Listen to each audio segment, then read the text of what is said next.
Hello everyone, welcome you all on Physics Adhan. So this is lecture number 27 on mathematical physics series and we were studying curl. तो इस video में हम लोग curl को continue करेंगे। तो इस वीडियो में हम लोग मोस्टली वेक्टर आइडेंटिटीज के बारे में बात करेंगे, कुछ क्वेश्चंस देखेंगे, कंजर्वेटिव और इरोटेशनल फील्ड क्या होती है और उसके कुछ क्वेश्चंस देखेंगे। Okay, so let's start with vector identities. तो सबसे पहली जो वेक्टर आइडेंटिटी है वो बड़ी कॉमन है कि लेट से आप किसी वेक्टर फंक्शन का कर्ल निकालना चाहते हैं और वो वेक्टर फंक्शन कई डिफरेंट वेक्टर फील्ड्स या वेक्टर फंक्शंस के सम्स के इक्वल है, u plus V plus W, और कई ऐसे वेक्टर फील्ड्स हैं जिनका सम होकर एक नया वेक्टर फील्ड मिला, तो उसका कर्ल निकालना है। So this is equal to the curl of individual vector fields and addition of all this. So del cross U plus del cross V plus del cross W, इस तरीके से सारे जो वेक्टर फील्ड्स हैं आप इनको कैलकुलेट कर सकते हो। So this is the first vector identity. Second vector identity आप इस तरीके से लिख सकते हो कि this is curl of a function जो कि दो क्वांटिटीज का है, that is u into v. u एक स्केलर फंक्शन है और v एक वेक्टर फंक्शन है। So this is scalar and this is vector function. Okay, तो अब देखो ओवरऑल क्वांटिटी जो ये है वो तुम्हारी आनी चाहिए एक वेक्टर क्वांटिटी। सो u एक स्केलर फंक्शन है तो इसका जो होगा ग्रेडियंट आएगा। So gradient of u cross v plus u scalar function just एक मल्टीपल है ऑफ डेल क्रॉस v का। इसमें ऑर्डर याद रखना काफी इंपॉर्टेंट है, डेल क्रॉस v, क्योंकि ऑर्डर जो है अगर आप ये लिख रहे हो a क्रॉस b और आप लिख रहे हो b क्रॉस a तो उसमें एक 180 डिग्री का फेस होता है। So this is negative sign of this. Okay, ये del cross b gradient of u जो है, सॉरी ये u पे वेक्टर नहीं आएगा, ग्रेडियंट ऑफ u जो है वो पहले आएगा और डेल क्रॉस मतलब डेल u क्रॉस v, इस तरीके से इसको रिप्रेजेंट करेंगे। ठीक है, तो ये दो वेक्टर क्वांटिटीज हैं। अब कई ऐसी वेक्टर क्वांटिटीज आप फॉर्म कर सकते हो जो हम लोगों ने पहले पढ़ा, ग्रेडियंट और डाइवर्जेंस, उसके बेसिस पे। तो एक थर्ड जो वेक्टर क्वांटिटी है वो कई जगह पे इंपॉर्टेंट है और यूज भी होती है। So that is del cross of A cross B. A cross B एक कोई दो फंक्शंस है, वेक्टर फंक्शंस है ए बी, और उनका कर्ल है और उन दोनों का एक कर्ल है। तो इस क्वांटिटी में टोटल, इस आइडेंटिटी में टोटल चार डिफरेंट टर्म्स हैं। तो वो चार डिफरेंट टर्म्स कौन कौन से हैं? ए, और ये ध्यान रखिए पूरा ओवरऑल एक वेक्टर क्वांटिटी आएगा। तो ए जो है वेक्टर जो है वो मल्टीप्लाइड है डेल डॉट बी के साथ। तो डेल डॉट बी एक स्केलर फंक्शन है, तो ये जस्ट इस ए को एक लीनियरली इंक्रीज या डिक्रीज कर रहा है। ठीक है, वेक्टर स्केलर मल्टीपल के साथ। Minus B of del dot A plus B dot del, B dot del A vector minus A dot del into B vector. देखो दो क्वांटिटीज में डिफरेंस है, ये क्या है?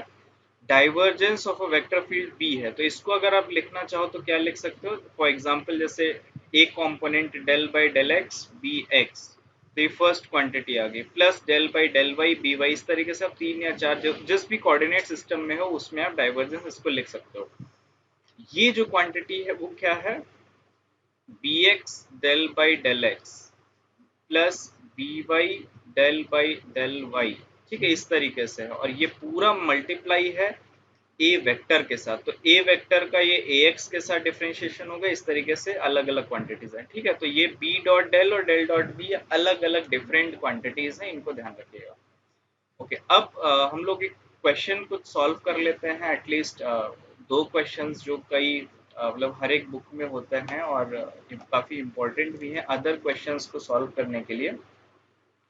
तो फर्स्ट एक एग्जांपल हम लोग लेते हैं कि एक कांस्टेंट वेक्टर है। कांस्टेंट वेक्टर का इंटरप्रेट, कांस्टेंट वेक्टर मींस क्या होता है कि ए वेक्टर सपोज हमने कहा कांस्टेंट वेक्टर है, तो इसका मतलब क्या हुआ कि a1 आई कैप प्लस a2 जे कैप प्लस a3 के कैप, इस तरीके से कोई वेक्टर रिप्रेजेंटेशन है।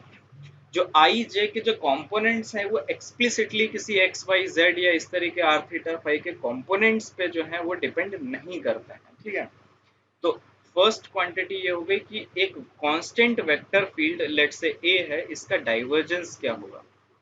तो डेल डॉट ए जो है वो कितना आता है। सो अगर आप डेल डॉट ए लिखोगे तो क्या आ जाएगा, जीरो, ठीक है, क्योंकि फर्स्ट कंपोनेंट होगा डेल बाई डेल एक्स, तो उसको अगर आप ए वन के साथ मल्टीप्लाई करोगे so that will give you zero.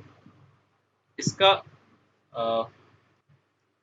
जो दूसरा क्वेश्चन हम लोग फ्रेम कर सकते हैं वो ये है कि लेट से आप डाइवर्जेंस निकाल रहे हो या सॉरी ग्रेडियंट निकाल रहे हो एक दूसरे फंक्शन का है जो कि है a डॉट आर। अब आर वेक्टर जो डिफाइंड है वो simply x y z coordinate system में है, x y cap plus y j cap plus z k cap, ये एक्स आर वेक्टर डिफाइंड है x y z coordinate system में, ठीक है। तो अब इसका a डॉट आर जो है वो एक स्केलर क्वांटिटी होगी और उसका डाइवर्जेंस लेना है, तो ये कितना आ जाएगा। सिंपल क्वेश्चन है A one x one plus eight, इसकी क्वांटिटी की वैल्यू क्या आ जाएगी, A one x one A two x two A three x three, और इसका जो डाइवर्जेंस लोगे so this will come out to be a vector A. अच्छा, तीसरा क्वेश्चन हम लोग करते हैं। देखो ये क्वेश्चंस इंपॉर्टेंट हैं और काफी इजी, मतलब इजीली वे से आप कर सकते हो, छोटे छोटे क्वेश्चंस हैं, ठीक है। नेक्स्ट क्वेश्चन हम लोग करते हैं, सिमिलर है कि ए कांस्टेंट वेक्टर है, आर इसी सेम तरीके से डिफाइंड है, तो del cross of A cross R जो है वो कितना होगा। तो देखो इस क्वेश्चन को करने के दो तरीके हैं। फर्स्ट ये है, पहले आप ए को इस एक्सप्लिसिट फॉर्म में लिखो, आर को इस एक्सप्लिसिट फॉर्म में लिखो, उनका कर्ल निकालो और जैसे कर्ल डिफाइन होता है उस तरीके से आप कर्ल जो है इसका कैलकुलेट करो। दूसरा तरीका यह है कि जो वेक्टर आइडेंटिटीज हम लोगों ने ऊपर लिखी थी उनका यूज करते, तो वेक्टर आइडेंटिटीज यूज करके हम निकाल रहे हैं। सेकेंड वे आप लोग कर सकते हो, बट डू चेक कि दोनों सेम आ रहे हैं नहीं, और एक बार उसकी प्रैक्टिस हो जाएगी। तो जो एक्सप्रेशन था ए क्रॉस बी, तो ए क्रॉस बी के प्लेस पे हम लोग लिखेंगे आर वेक्टर, ठीक है। तो लेट मी राइट,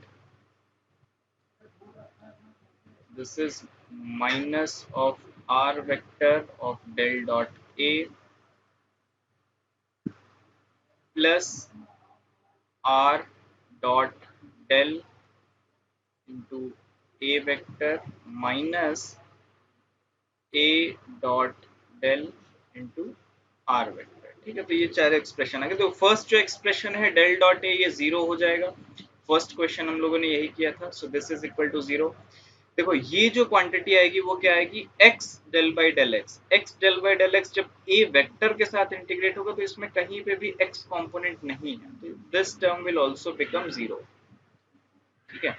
अब ये हम एक्सप्रेशंस देखते हैं, तो ये आ गया a वेक्टर और डेल डॉट r क्या हो जाएगा, del by del x x cap plus del by del y y cap, तो ये वन वन वन, तो ऐसे थ्री टर्म्स आएंगे। So this is three minus A dot del को हम लोग लिख लेते हैं A one del by del x plus A two del by del y plus sorry A to,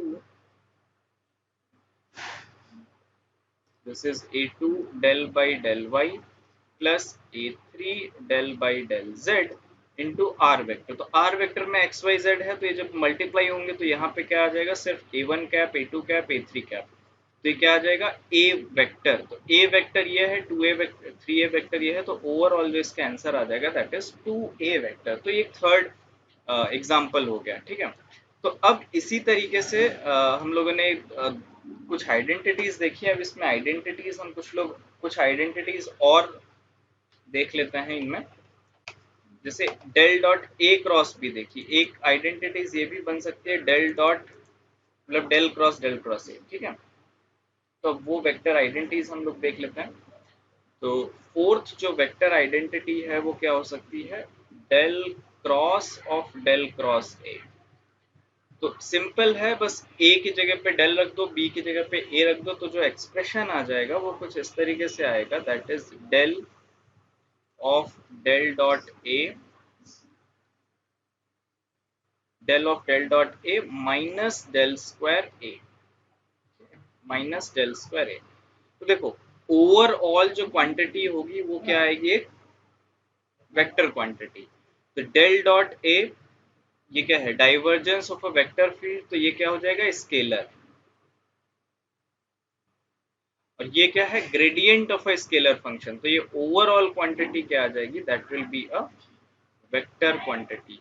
और ये डेल स्क्वायर ए है, ये वेक्टर ऑपरेटर है, ये लाप्लासियन ऑपरेटर है, that is applied on A vector. Laplacian operator मैंने अभी तक डिफाइन नहीं किया है, इस वीडियो के लास्ट में मैं जनरल एक्सप्रेशन लिख दूंगा कि लाप्लासियन ऑपरेटर का जनरल एक्सप्रेशन क्या होता है, ओके।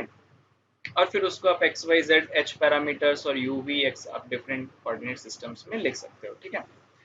ओके, सो ये फोर्थ वेक्टर आइडेंटिटी हो गई। नेक्स्ट हम लोग वेक्टर आइडेंटिटीज लिखते हैं, that is del dot of A cross B जो होगा, ये क्या आ जाएगा, देखो ये एक वेक्टर आएगा, पूरा एक्सप्रेशन वेक्टर है, वेक्टर डाइवर्जेंस है, तो ये क्या आ जाएगा, स्केलर क्वांटिटी। तो ये क्या आ जाएगा, इसको आप लिख सकते हो del cross A dot B vector minus A dot of del cross B. तो ये कुछ आइडेंटिटीज हैं जो आपको क्वेश्चंस के सॉल्यूशंस में काफ़ी हेल्पफुल रहेंगी, तो इसलिए ये सारी याद होना भी इम्पोर्टेंट है, क्योंकि आप कई जगह पे क्वेश्चंस को सॉल्व करोगे तो ये इम्पोर्टेंट लगेगा, ठीक है। अब दो ऐसी आइडेंटिटीज हैं जिनका ओवरऑल रिजल्ट जीरो है, और वो इलेक्ट्रोमैग्नेटिक थ्योरी आप मैक्सवेल्स इक्वेशंस जब करेंगे या इलेक्ट्रोस्टैटिक या मैग्नेटोस्टैटिक्स करेंगे तब ये वेक्टर आइडेंटिटीज का यूज होगा। तो this is del dot of del cross A. अब यहाँ पे अच्छा एक चीज में हो सकता है शायद कंफ्यूजन हो, ये ए जो यहाँ पे 4 5 6 वेक्टर आइडेंटिटीज है इन जनरल किसी भी वेक्टर के लिए ट्रू है। तो अब ए बी ये कांस्टेंट वेक्टर नहीं है यहाँ पे, ठीक है, वो सिर्फ क्वेश्चंस के लिए थे। ये जो क्वांटिटी है that is equal to zero, और जो एक और आइडेंटिटी है that is del cross of del of B, v और या स्केलर फंक्शन में v से लिख लेता हूँ, तो दैट इज जीरो। ये क्या है, this is the divergence of, this is divergence of the curl of a vector field. ये डाइवर्जेंस है, एक कर्ल है एक वेक्टर फील्ड का, तो curl of a vector field उसका डाइवर्जेंस जो है वो जीरो है। और ये क्या है, curl of grade of scalar field, scalar field, this is scalar field, ये स्केलर फील्ड का ग्रेड है और उसका curl. So these two identities जो है these are coming to be zero.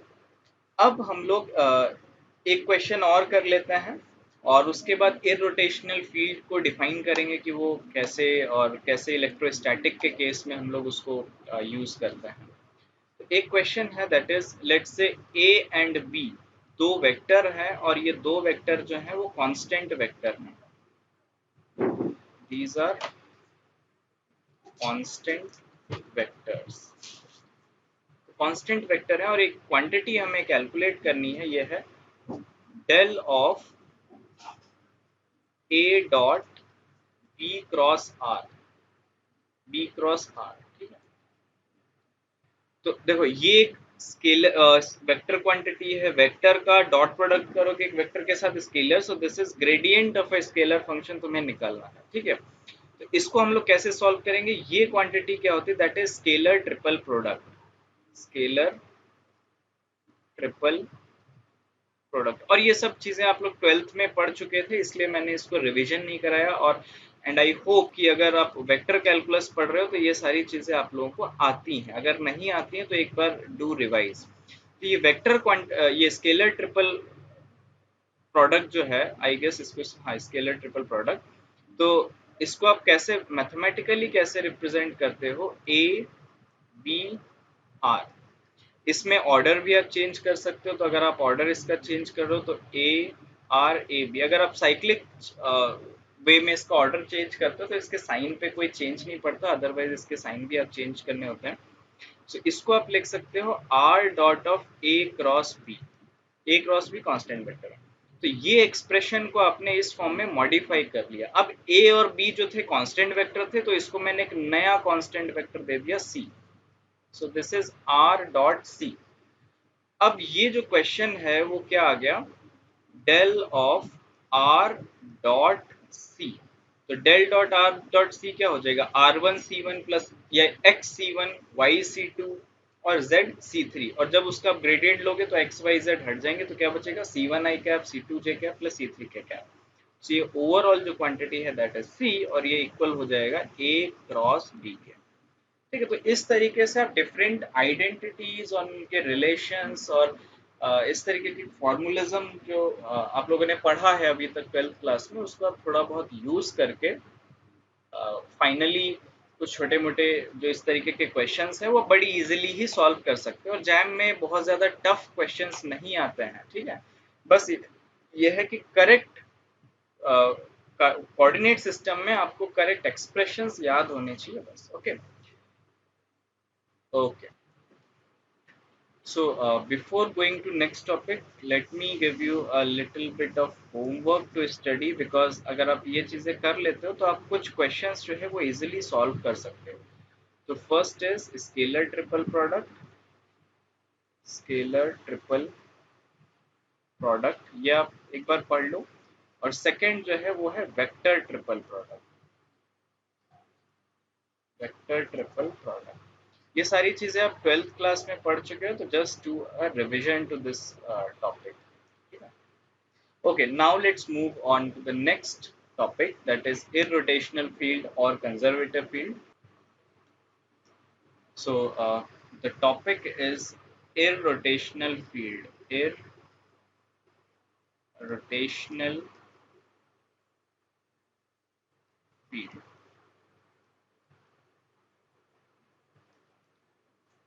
तो जैसे हम लोगों ने सोलेनोइडल फील्ड देखी थी कि अगर किसी भी वेक्टर फंक्शन का जो डाइवर्जेंस है वो जीरो है, तो वो नाइदर सिंक है नाइदर सोर्स है। और ये केसेस आप देखोगे मैग्नेटिक फील्ड में कि जो इलेक्ट्रोस्टैटिक और मैग्नेटोस्टैटिक आप लोग पढ़ते हो, तो उसमें जो डेल डॉट बी है तो वो जीरो है, तभी हम लोग वहां से कंक्लूड करते हैं कि मैग्नेटिक फील्ड लाइंस का कोई सोर्स नहीं है, कोई सिंक नहीं है। तो इट मींस कि मोनोपोल जो है वो एग्जिस्ट नहीं करते हैं हमेशा। ठीक है, तो इसी तरीके से एक इररोटेशनल फील्ड डिफाइंड होती है अगर किसी वेक्टर फंक्शन का जो कर्ल है, तो if del cross v is zero of any vector function, तो इसको हम लोग कहते हैं इररोटेशनल फील्ड, या इसको हम लोग कहते हैं कंजर्वेटिव फील्ड। Conservative field. ठीक है, तो अगर इस तरीके की कोई क्वांटिटी है जिसमें डेल क्रॉस v जीरो है, तो क्या, और एक आइडेंटिटी जो हम लोगों ने अभी पढ़ी वो क्या थी कि del cross of gradient of some scalar function is zero. ठीक है, ये भी हम लोगों ने अभी पढ़ा। इट मींस कि अगर कोई इररोटेशनल फील्ड है तो उसके वेक्टर फंक्शन को, जो वेक्टर फील्ड है, उसको आप स्केलर फील्ड से रिलेट कर सकते हो। यहाँ पे क्वांटिटी आ गई कि अगर इस तरीके का कोई वेक्टर फील्ड है जो कंजर्वेटिव इन नेचर है, तो उस वेक्टर फील्ड को आप एक स्केलर फंक्शन के ग्रेडियंट के फॉर्म में लिख सकते हो। ठीक है, so this is an important identity कि अगर कंजर्वेटिव फील्ड है तो उस वेक्टर फील्ड को आप gradient of a scalar function लिख सकते हो। और ये जो फाई जो है इसको मैं एक्सप्लिसिटली लिख भी देता हूँ। सो this is the scalar field. ठीक है, ओके। तो अब यहाँ पे हम लोग थोड़ा इलेक्ट्रोस्टैटिक्स पढ़ लेते हैं। तो इलेक्ट्रोस्टैटिक में क्या है कि डेल क्रॉस ई जो है, जो इलेक्ट्रोस्टैटिक इलेक्ट्रिक फील्ड है, वो कंजर्वेटिव इन नेचर है। उसका जो डेल क्रॉस ई है दैट इज जीरो। अगर ई कंजर्वेटिव इन नेचर है तो इस इलेक्ट्रिक फील्ड को हम एक स्केलर फंक्शन के ग्रेडियंट के फॉर्म में लिख सकते हैं। तो E can be written as any scalar function of phi. But for the convention ये पॉजिटिव भी हो सकता है, नेगेटिव भी हो सकता है, it doesn't matter in mathematics, but इस फिजिकल सिस्टम में हम एक नेगेटिव साइन इंट्रोड्यूस करते हैं। इसका मतलब क्या हुआ कि इलेक्ट्रिक फील्ड लाइंस जो है वो किसी एक पर्टिकुलर पोटेंशियल से दूसरे पर्टिकुलर पोटेंशियल की तरफ जाती हैं। आइदर हम लोग कहते हैं लो टू हाई या high to low, it all depends upon this negative sign. So this negative sign indicates the flow is from high to low potential. So this field lines flow from high to low potential. इसका मतलब क्या हुआ कि अगर कोई आपके पास एक scalar, sorry, low potential, हाँ, अगर सपोज करो कि आपके पास कोई एक स्केलर फील्ड है या स्केलर फंक्शन है, इस तरीके से इस तरफ ये जो स्केलर फंक्शन है उसकी वैल्यूज कुछ हाई है, इस तरफ इसका लो स्केलर फंक्शन है, तो जो फील्ड जो होंगी वो हाई टू लो की तरफ इस तरीके से डायरेक्टेड होंगी। और ये तो जस्ट कार्टून है but this is the case, मतलब हाई टू लो पोटेंशियल। अब हम लोग एक एग्जाम्पल कर लेते हैं जिसमें इरोटेशनल फील्ड है और कैसे आप इसको इस फॉर्म में जो है वो कन्वर्ट करोगे। ठीक है, so let's do an example. Suppose आपके पास एक क्वेश्चन है, उसमें जो वेक्टर फील्ड है, जो वेक्टर फील्ड है that is given to be 2x, let's say 2x cube y की power 4 plus x i cap, i component ये है, प्लस इसका जो j कंपोनेंट है दैट इज 2x की power 4 y3 plus y j cap. Okay, अगर आप इसका सबसे पहले तो इसका कर्ल चेक करो, डेल क्रॉस f, और this is your some practice, आप इसको चेक करो and this is turn out to be zero. If this is zero then you can write this vector form in terms of a scalar field. तो अगर आप let suppose कि वो scalar field phi है, तो ये जो ग्रेडियंट ऑफ फाई होगा, जो ग्रेड ऑफ फाई होगा that should be equal to this. So grad of phi क्या आ जाएगा, del by del X of phi plus del by del Y of phi, and let's say phi is a function of X and Y. Okay, so और इसको हम लोगों ने लिखा है फाई। तो यहां से ये आ जाएगा आई कैप, ये आ जाएगा जे कैप। तो आई कैप का जो कंपोनेंट है वो क्या आ जाएगा, del phi by del x, और जे कैप का जो कंपोनेंट आ जाएगा वो आ जाएगा del phi by del y. तो एक्स कंपोनेंट क्या है, 2x क्यूब वाई की पावर 4 प्लस एक्स। तो इसको जब आप ये पार्शियल डेरिवेटिव्स है, जब इसको आप इंटीग्रेट करोगे तो फाई जो आ जाएगा वो क्या आ जाएगा, इसको आप इंटीग्रेट करोगे x की पावर 4, तो ये आ जाएगा x की पावर 4/4, तो हाफ हाफ कैंसिल हो जाएगा। So this is half x square y square plus x square by 2।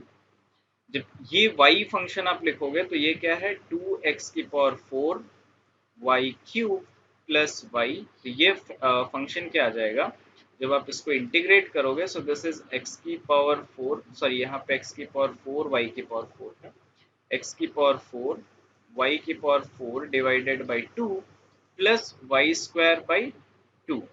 अब यहाँ पे देखो, जो पार्शियल इंटीग्रेट किया है तो फाई जो है x के पास आप लोगों ने इंटीग्रेट किया है, तो some function of y can be a constant, और इसको आप सिंपली कांस्टेंट c1 लिख सकते हो। यहाँ पे सम फंक्शन ऑफ x आप लिख सकते हो, और या इसको आप कांस्टेंट लिख लो c। अब जो ओवरऑल फाई जो होगा, जो ये जो क्वांटिटीज है जो हमने लेट किया था कि फाई हमारा एक स्केलर फंक्शन है, वो दोनों में जो जो कॉमन टर्म्स हैं बस वही आएंगे। तो कॉमन टर्म्स क्या है, हाफ एक्स की पावर 4 वाई की पावर 4, कॉमन टर्म एक बार लिखेंगे, प्लस जो अदर टर्म्स हैं वो सारे। तो कॉमन टर्म तो बस ये है, तो इसको हम लोगों ने एक बार लिखा, plus x square by 2 plus y square by 2, ठीक है, प्लस सम कांस्टेंट। ये जो कांस्टेंट है वो neither a function of x neither a function of y, because अगर लेट से ये कांस्टेंट फंक्शन एक्स है, ठीक है, सम फंक्शन ऑफ एक्स, तो जब डेल बाई डेल एक्स करोगे तो वो यहाँ पे एक्सप्रेशन एक छोटा सा क्वांटिटी आ जाएगी। So this is just a constant C, एक स्केलर कांस्टेंट है सी। तो ये जो पूरा एक्सप्रेशन है that is a scalar field. तो अगर आप स्केलर फील्ड का ग्रेडियंट लोगे, so this will be the vector field corresponding to this irrotational और कंजर्वेटिव फील्ड। ठीक है, तो अभी इस कंजर्वेटिव फील्ड जो वन डायमेंशनल लेट्स से ये एफ वेक्टर है, अब इसको डिफरेंट पाथ्स के अलोंग हम इसका वर्क डन कैसे निकालेंगे, सरफेस इंटीग्रेशन कैसे करते हैं, वेक्टर इंटीग्रेशन कैसे करते हैं। तो वेक्टर कैलकुलस का जो स्टार्टिंग का जो पोर्शन था, defining gradient divergence and curl with different coordinate system, वो हम लोगों ने अभी इस वीडियो के साथ कवर कर लिया है। और नेक्स्ट वीडियो में हम लोग क्या करेंगे, हम लोग इंटीग्रेशन स्टार्ट करेंगे, लाइक लाइन इंटीग्रेशन कैसे करते हैं, वेक्टर इंटीग्रेशन कैसे करते हैं, सब वेक्टर इंटीग्रेशन मतलब सिमिलर वेक्टर इंटीग्रेशन ही है। तो लाइन सरफेस और वॉल्यूम इंटीग्रेशन कैसे करेंगे विथ डिफरेंट एग्जांपल्स की प्लेन है या स्क्वायर है या मतलब ज्योमेट्रिकल डिफरेंट ज्योमेट्रिकल शेप्स के साथ करेंगे। और कुछ इंपॉर्टेंट थ्योरम्स हैं जो ये डिफरेंट लाइन सरफेस और वॉल्यूम इंटीग्रल्स को आपस में एक पर्टिकुलर सिचुएशन में कन्वर्ट करती हैं कि अगर ये पर्टिकुलर क्राइटेरिया फॉलो हो रहा है तो आप इसको लाइन इंटीग्रेशन को ऐसे कन्वर्ट कर सकते हो, वेक्टर इंटीग्रेशन वॉल्यूम को इस तरीके से सरफेस इंटीग्रेशन में कर सकते हो। That is also important theorem और ये जैम्स एग्जाम में भी आते हैं और कई डिफरेंट कॉम्पिटेटिव एग्जाम्स में भी आते हैं। ठीक है, so our next plan is to study vector integrations. So ठीक है और see you in the next video. Bye.